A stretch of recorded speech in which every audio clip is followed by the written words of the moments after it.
Good morning बच्चों। Next अपना topic आता है ऑर्डर ऑफ रिएक्शंस। पूरा चैप्टर अब इसी चीज पे डिपेंड करता है, इसको दोनों को समझें। और मॉलिक्यूलरिटी देखो, रेट ऑफ रिएक्शंस ए, या हम कहें कि reactant convert into product. Example N1A plus N2B plus N3C convert into product. Rate of reaction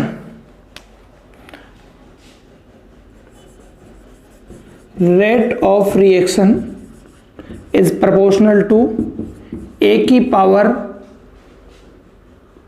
N plus N2 plus N3। अब यहां पे रेट ऑफ रिएक्शंस आपको कल समझ में आया। ऑर्डर ऑफ रिएक्शंस क्या होगा? Order of reaction N1 plus N2 plus N3, इनका योग टोटल क्या है? Order of reactions. अभिक्रिया की कोटि, अभिकारक अणुओं की सांद्रता पर लगी घातों का योग क्या कहलाता है? अभिक्रिया की कोटि। दूसरी definition, the molecules which is take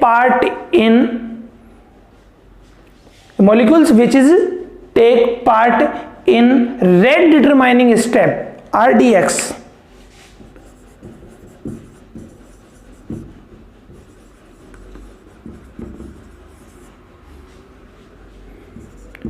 जो रेट डिटरमाइनिंग स्टेप में जो पार्टिकल पार्टिसिपेट करते हैं वो ही rate of order of reactions का निर्धारण करते हैं, अभिक्रिया की कोटि का निर्धारण करते हैं।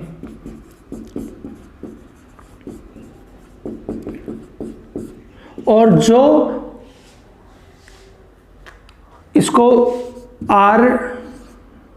RDS रेट डिटरमाइनिंग स्टेप, इसमें जो पार्टिसिपेट करते हैं वो ही ऑर्डर ऑफ रिएक्शंस या अभिक्रिया की कोटि का निर्धारण करते हैं। अभिक्रिया की कोटि क्या हो जाएगी? N1 plus N2 plus N3।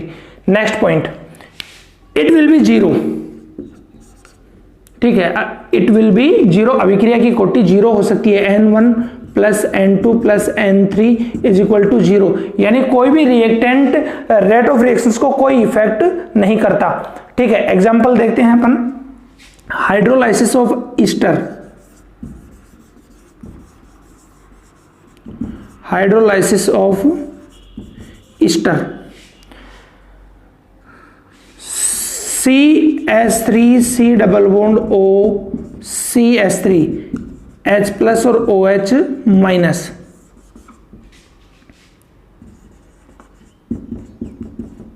ये प्रोडक्ट। अब देखो, इसमें रेट ऑफ रिएक्शंस है, ये केवल इस पे डिपेंड करता है, इस पे डिपेंड नहीं करता। यानी अभिक्रिया की कोटि से मीनिंग केवल इस रिएक्टेंट से, इसका कोई इंपॉर्टेंस नहीं है। और आप इसको इस तरीके से भी समझें कि ये जो रिएक्टेंट है ईस्टर है, वो केवल रेट ऑफ रिएक्शंस को प्रभावित कर रहा है, अभिक्रिया के वेग को प्रभावित कर रहा है, बढ़ा रहा है या घटा रहा है। इसका अभिक्रिया वेग पर कोई प्रभाव नहीं पड़ रहा। किसका? वाटर मॉलिक्यूल्स का। तो केवल ऑर्डर ऑफ रिएक्शंस को मेंटेन कौन करेगा? केवल ईस्टर करेगा। ठीक है, इसका ऑर्डर ऑफ रिएक्शंस के लिए कोई इंपॉर्टेंस नहीं है। अब देखो, कई रिएक्शंस ऐसी भी हैं, जरूरी नहीं है ठीक कि ये भी इसको इफेक्ट करे। जैसे कई रिएक्शंस हैं, जैसे H2 प्लस Cl2 HCl, ठीक है, जिसमें कोई भी रिएक्टेंट रेट ऑफ रिएक्शंस को इफेक्ट नहीं कर रहा। इसका मतलब वो कौन सी है? Zero order. ठीक है, तो ये जीरो भी हो सकती है, ये फ्रैक्शनल भी हो सकती है। ठीक है, 1/2 भी हो सकती है, 3/4 भी हो सकती है। ये क्या होगी? फ्रैक्शनल भी हो सकती है। ठीक है, तो 3 पॉइंट्स आप इसमें ध्यान रखें। ठीक, कि रेट डिटरमाइनिंग स्टेप में जो पार्टिकल्स, जो मॉलिक्यूल्स पार्टिसिपेट करते हैं वही रेट ऑफ रिएक्शंस को मेंटेन करते हैं वही रेट ऑफ रिएक्शंस को शो करते हैं। It will be 0, it will be fractional 1/2, 3/4, ये भी ये हो सकती है। ठीक है, अब आता है मोलिकुलरिटी, यानी किसी भी बैलेंस रिएक्शंस में जितने भी पार्टिकल्स टेक पार्ट, जितने भी पार्टिकल भाग लेते हैं, सभी मोलिकुलरिटी का निर्धारण करते हैं। ठीक है, ये इसमें देखो 2 पार्टिकल्स पार्टिसिपेट करते हैं तो इसकी मोलिकुलरिटी हो गई 2। ठीक है, जैसे 2A कन्वर्ट इनटू प्रोडक्ट, तो इसकी मोलिकुलरिटी कितनी हो गई 2। 3A + 2B convert into product, तो मोलिकुलरिटी कितनी हो गई 5। ठीक है, ऑर्डर ऑफ रिएक्शंस और मोलिकुलरिटी में डिफरेंस ये है कि इट नेवर बी 0, ये कभी भी 0 नहीं हो सकती। इट नेवर बी फ्रैक्शनल, ये कभी भी फ्रैक्शनल नहीं होगी। ठीक है, और ये इंपॉर्टेंट क्वेश्चन है कि right the difference between order of reactions and molecularity, अभिक्रिया की कोटि और अणुकता के अंदर अंतर लिखिए। कम से कम 3 अंतर आपको याद होने चाहिए। ठीक है, पहला इसका डेफिनेशन हो जाएगा। ठीक है, दूसरा it will be 0, it never be 0। ठीक है, it will be fractional, it will never be fractional. ठीक है, ये इसमें क्या थे, दोनों में डिफरेंस थे। ठीक है, अब इसी के अंदर एक और टॉपिक आता है pseudo order reaction.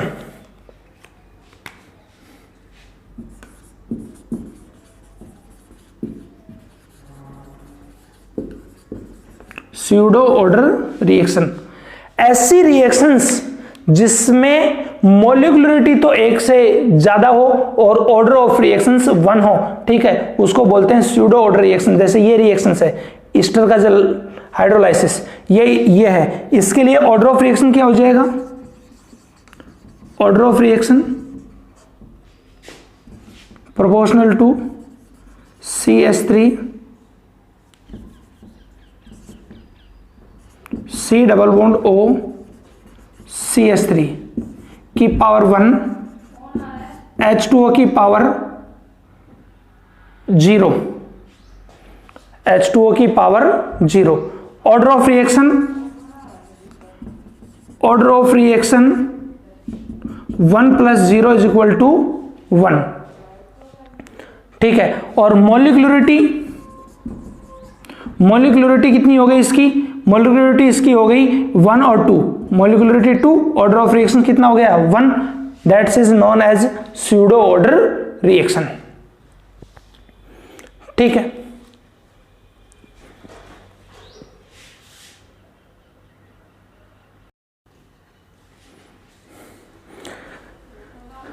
Next topic आता है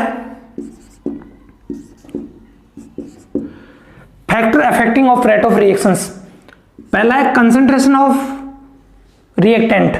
देखो बच्चों, R is convert into P, तो इसकी कंसंट्रेशन रिएक्टेंट की जितनी ज्यादा इंक्रीज करोगे, ठीक, रेट ऑफ रिएक्शंस भी उतना ही ज्यादा इंक्रीज होगा। इनिशियल कंडीशन में रेट ऑफ रिएक्शन ज्यादा होता है और धीरे धीरे जैसे रिएक्टेंट प्रोडक्ट में कन्वर्ट होता जाता है, कंसंट्रेशन कम होती जाती है। तो जैसे जैसे कंसंट्रेशन कम होगी वैसे उसे उसका रेट ऑफ रिएक्शंस भी क्या होगा, कम होगा। सेकेंड है टेम्परेचर ऑफ द सिस्टम, ये भी डिपेंड करता है, ये हम आगे डिटेल से पढ़ेंगे कि 10 डिग्री टेम्परेचर इंक्रीज करते ही rate of reactions almost double हो जाता है। रेट ऑफ रिएक्शंस ऑलमोस्ट क्या हो जाता है, डबल हो जाता है। ये हम डिटेल से इसी चैप्टर में पढ़ेंगे। Nature of reactants and product. ठीक है, अब देखो ये इस पे भी डिपेंड करता है रेट ऑफ रिएक्शंस की, रिएक्टेंट और प्रोडक्ट की नेचर कैसी है, इस चीज पे भी डिपेंड करता है, क्योंकि इसमें ओल्ड बॉन्ड्स आर ब्रेक, ठीक है, पुराने बॉन्ड टूटते हैं, न्यू बॉन्ड्स आर फॉर्म। ठीक है, this is depend upon nature of bond. ठीक है, जो बॉन्ड स्ट्रॉन्ग्स होते हैं, बनने वाले बॉन्ड स्ट्रॉन्ग होते हैं, रेट ऑफ रिएक्शंस हाई होगा। बनने वाले बॉन्ड्स वीक होते हैं और टूटने वाले स्ट्रॉन्ग होते हैं, तो रेट ऑफ रिएक्शंस क्या होता है, स्लो होता है। ठीक, it means rate of reactions fully depend upon nature of reactant. Next है surface area. Surface area rate of reactions directly proportional to surface area.